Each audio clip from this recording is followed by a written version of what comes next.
تمنا مدتوں سے ہے جمال مصطفیٰ دیکھوں، امام الانبیاء دیکھوں، حبیب کبریا دیکھوں۔ ایک جنگل میں ایک شیر نے ایک ہرن کی طرف حملہ کیا۔ جیسے حملہ کیا تو ہرن بت کا، جس سے اس کا بچہ پیدا ہو گیا۔ بچہ پیدا ہو گیا فوراً شیر نے دیکھا کہ یہ میں اس کا شکار کرنا چاہتا ہوں، مجھے بھوک لگی ہے، اس نے بچہ دے دیا، اگر میں اسے پھاڑ کھاتا ہوں بچے کا کیا ہوگا، اور اگر میں اس بچے کو کھا لیتا ہوں تو ماں کا کیا ہوگا۔ یہ تو بچے کو گرا کے اپنی جان بچانے کے لیے بھاگ گیا۔ یہ مجھے ایک صاحب نے افریقہ کے ہیں، انہوں نے خود سنایا مجھے کہ میں نے اپنی آنکھوں سے دیکھا ہے یہ منظر۔ مسلمان انسانوں کے لیے جانوروں کے بہت سے کام انسانوں کی عبرت کے لیے ہیں کہ تم جانوروں سے گر چکے ہو، ذرا واپس آؤ اپنے طریقوں پر۔ شیر پریشان، اس بچے کا کیا کروں، وہ تو میرے حملے کے ڈر سے اپنی جان بچا کے بھاگ گیا، اس کی ماں، اس کا کیا ہوگا۔ بڑا پریشان، بڑی دور تک جنگل میں وہ اس بچے کو اپنے منہ میں لے کر اٹھائے پھرتا رہا۔ یعنی میں وہ سامنے مجھے بتلایا کہ میں گاڑی لے کے اس کے پیچھے رہا شیر کے، کہ دیکھو یہ کہاں تک جاتا ہے۔ آخر ایک جگہ وہ ہرن ملا اس کو، اس نے بچہ اس کے حوالے کیا اور چلا گیا۔ یہ میرے صاحب نے خود سنا، جنہوں نے دیکھا۔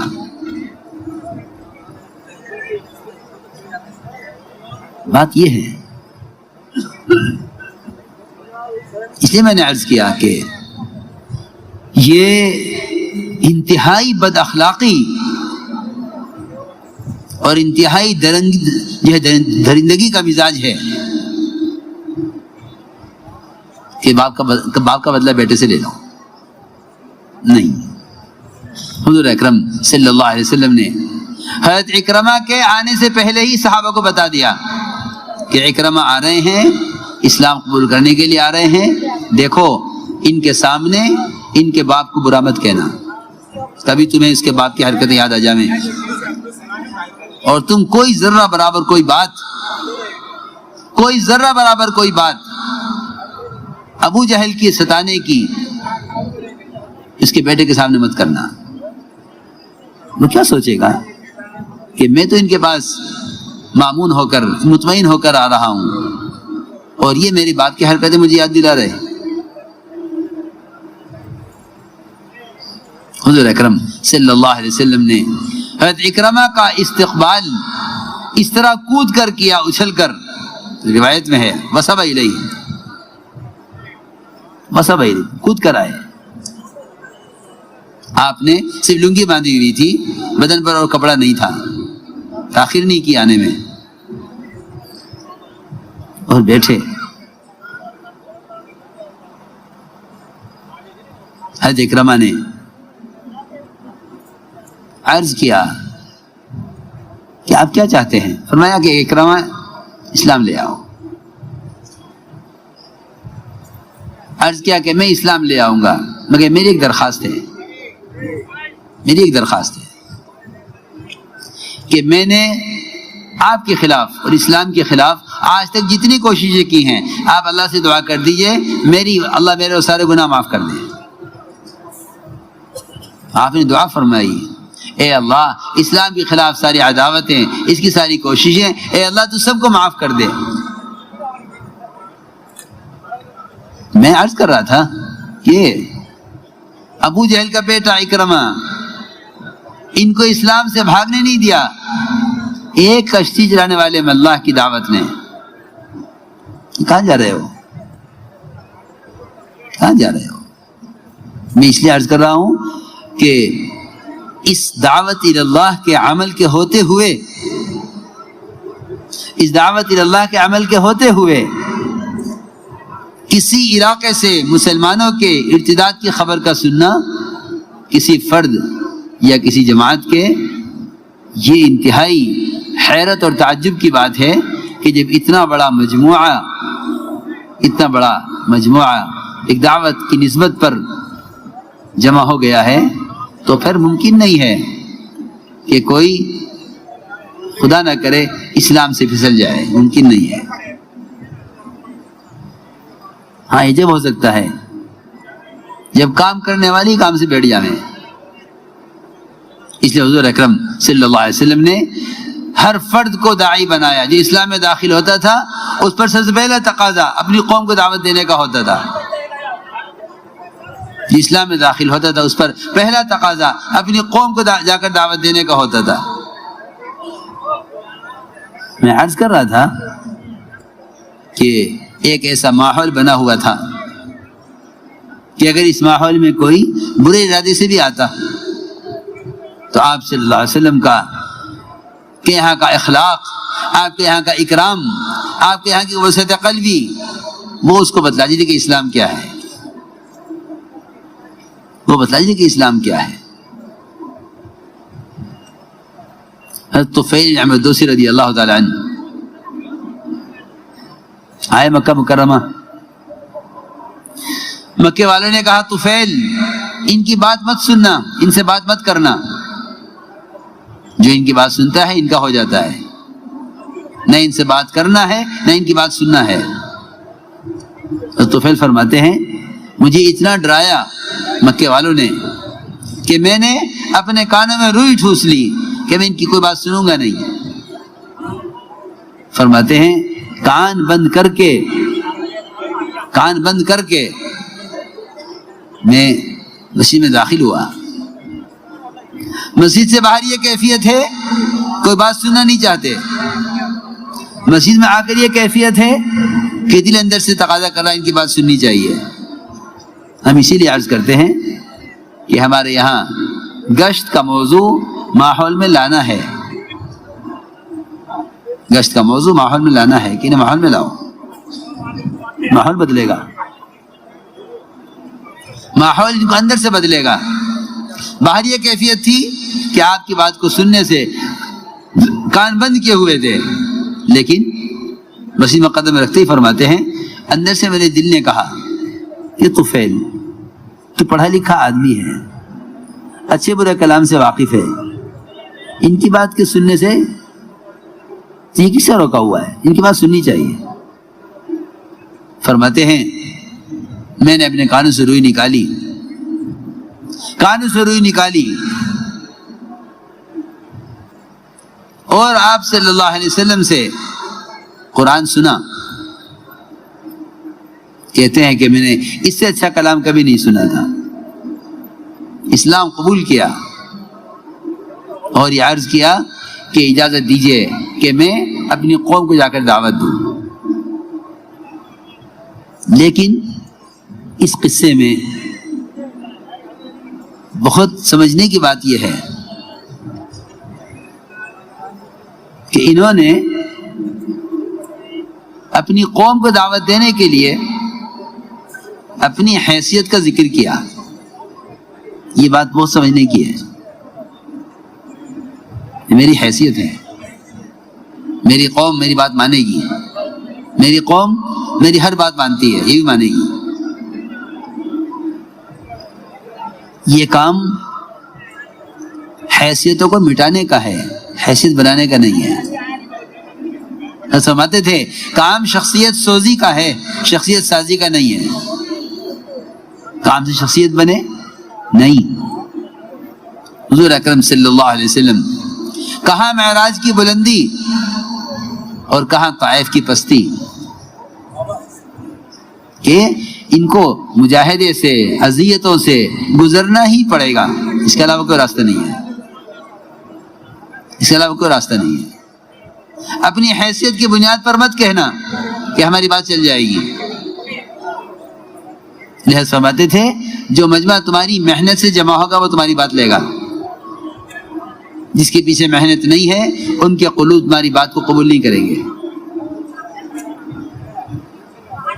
تو یہ کبھی خیال نہ کیا جائے کہ حیثیت سے کام ہو جائے گا، ناکام حیثیت سے ہوگا۔ یہ ذہن میں رکھنا یہ بات، یہ کام حیثیت سے بھی نہیں ہوگا اور کرامتوں سے بھی نہیں ہوگا۔ کرامت اولیاء حق ہیں، اس میں کوئی شک نہیں، لیکن اللہ تعالیٰ کو اس راستے کا مجاہدہ پسند ہے، ورنہ انبیاء علیہ السلام کے پاس تو کرامات سے اونچی چیز معجزات ہیں، کرامات سے اونچی چیز معجزات ہیں۔ پھر بھی فرما رہے ہیں آپ صلی اللہ علیہ وسلم اوذیت فی اللہ ما لم یوزع احد، کہ جو اذیتیں مجھے دی گئی ہیں دعوت اللہ میں وہ کسی اور کو نہیں دی گئی ہیں۔ اس لیے اپنی حیثیت سے نیچے اتر کر دعوت دی جاتی ہے، حیثیت سے نیچے اتر کر اپنی حیثیت کو قربان کیا جاتا ہے کام کے لیے۔ یہی ہوا کہ حضرت طفیل رضی اللہ تعالیٰ عنہ یہ کہہ کر گئے کہ میری قوم میں چلتی ہے، میں حیثیت سے دعوت اپنی حیثیت سے ان کو اسلام میں داخل کر لوں گا۔ چلتے چلتے کہنے لگے کہ مجھے کوئی ایسی کرامت اور مجھے کوئی ایسی نشانی مل جائے کہ جس سے ان کو دعوت دینے میں مجھے میری مدد ہو۔ چنانچہ روایت میں ہے کہ ان کی دونوں آنکھوں کے درمیان تیز روشنی ظاہر ہو گئی، یہ مطمئن ہو گئے کہ میری قوم دیکھے گی ان کے چہرے پر نور ہے، اور میری قوم دیکھے گی کہ میری حیثیت ہے، تو سب اسلام میں آ جائیں گے۔ اللہ کی شان۔ جب قوم کے قریب پہنچے تو سوچا کہ قوم یہ کہے گی ان کا چہرہ بدل گیا ہے دین بدلنے کی وجہ سے، تو دعا کی اے اللہ اس کو ہٹا دے میرے چہرے سے، اس کو ہٹا دے، مجھے نہیں چاہیے، ہٹا دے اس کو۔ سوچنے کی بات، جو کرامت آپ سے دعا کرا کے لی ہے اس کرامت کو ہٹا رہے ہیں چہرے سے۔ آگے حیثیت، جا کر حکم دیا قوم کو اسلام لے آؤ، قوم نے اسلام لانے سے انکار کر دیا، ہم اسلام نہیں لائیں گے۔ یہ واپس آئے، فوراً واپس آ گئے، آ کے عرض کیا کہ میری قوم اسلام لانے سے انکار کر رہی ہے، آپ ان کے لیے بد دعا کر دیجئے۔ یہ بہت سمجھنے کی بات ہے۔ حضور اکرم صلی اللہ علیہ وسلم نے خود اپنی ذات سے بھی اور اپنی امت کو بھی نہ ماننے والوں کے لیے بد دعا کرنے کی اجازت نہیں دی ہے، نہ ماننے والوں کے لیے بد دعا نہیں۔ سنو بہت توجہ سے بات، نہ ماننے والوں کے لیے بد دعا نہیں، بلکہ فرمایا طفیل تمہاری قوم میں تمہارے جیسے ہیرے اور بھی ہیں۔ میرے دوستو عزیزوں، بڑی بڑی صلاحیتوں کے لوگ موجود ہیں، لیکن ہماری تنگ نظری، تنگ دلی ساتھیوں کی صلاحیتوں کو ضائع کراتی ہے۔ وہاں جذبہ یہ ہے کہ غیروں کی صلاحیتوں سے فائدہ اٹھانا چاہتے ہیں، یہاں مزاج یہ ہے کہ اپنوں کی صلاحیتوں کو ضائع کرا دیتے ہیں۔ میری بات بہت توجہ چاہے گی۔ وہاں جذبہ یہ ہے، عمر رضی اللہ تعالی عنہ ایک یہودی کے اسلام لانے کی تمنا کرتے تھے، کیونکہ وہ یہودی حساب کا ماہر تھا، حساب میں ماہر تھا۔ کہتے تھے کاش یہ یہودی نہ ہوتا، مسلمان ہوتا تو میں اس کو بیت المال کا محاسب، اپنے بیت المال کا سی اے بنا لیتا۔ سی اے، جی ہاں یہودی ہے مگر کاش مسلمان ہو جاوے تو میں اس سے کام لوں۔ ہاں یہ نہیں کہ نہیں مانتے تو ہلاک ہو جاؤ، نہیں، یہ نہیں۔ اس دعوت کا یہ تقاضا ہے اور یہ مزاج بنایا گیا ہے کہ کب تک نہ مانے کہ تم منواتے رہو، اس سے ہی منواتے رہو، اللہ سے منواتے رہو۔ آپ نے فرمایا اے طفیل تمہارے جیسے ہیرے اور بھی ہیں تمہاری قوم میں، جاؤ محنت کرو۔ اللہ کی شان، جس قوم کے لیے نہ ماننے پر بد دعا کرانے کے لیے آئے تھے، اسی قوم پر محنت کر کے ابو ہریرہ جیسے محدث آئے جنہوں نے سب سے بڑا ذخیرہ امت کو احادیث کا آپ سے نقل کر کے دیا۔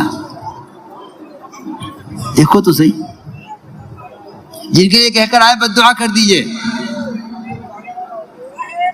اس لیے اس امت کے نبی کو بھی یہ کہا گیا ہے لیس لک من الامر شیء او یتوب علیہم او یعذبہم فانہم ظالمون، کہ آپ بد دعا نہ کیجئے، آپ بد دعا نہ کیجئے، آپ بد دعا نہ کیجئے، اس لیے کہ آپ نہیں جانتے کہ جن کے لیے آپ بد دعا کر رہے ہیں کل وہ اسلام میں داخل ہو کر آپ کے مددگار بننے والے ہیں۔ چنانچہ یہی ہوا، بعض وہ لوگ جن کے لیے حضور اکرم صلی اللہ علیہ وسلم نے بد دعا کا ارادہ کیا، اللہ نے روک دیا، پھر وہ کفر سے اسلام میں داخل ہوئے اور وہ آپ کے جانثار بنے۔ یہ بھی روایتیں ملتا ہے۔ ہاں، میں بزرگ بات کر رہا ہوں، کام کرنے والوں میں غصہ، جھنجھلاہٹ جب پیدا ہوتی ہے، جب وہ محض دوسروں کی اصلاح کے ارادہ کر لیتے ہیں۔ میں تم سے بہت کام کی بات عرض کروں، اللہ تعالی کی طرف سے باطل کی ہدایت کا یا باطل کے راستے سے ہٹنے کا فیصلہ اس وقت ہوتا ہے جب داعی کی قربانی مطلوبہ سطح تک پہنچ جاتی ہے، جب داعی کی قربانی مطلوبہ سطح تک پہنچ جاتی ہے۔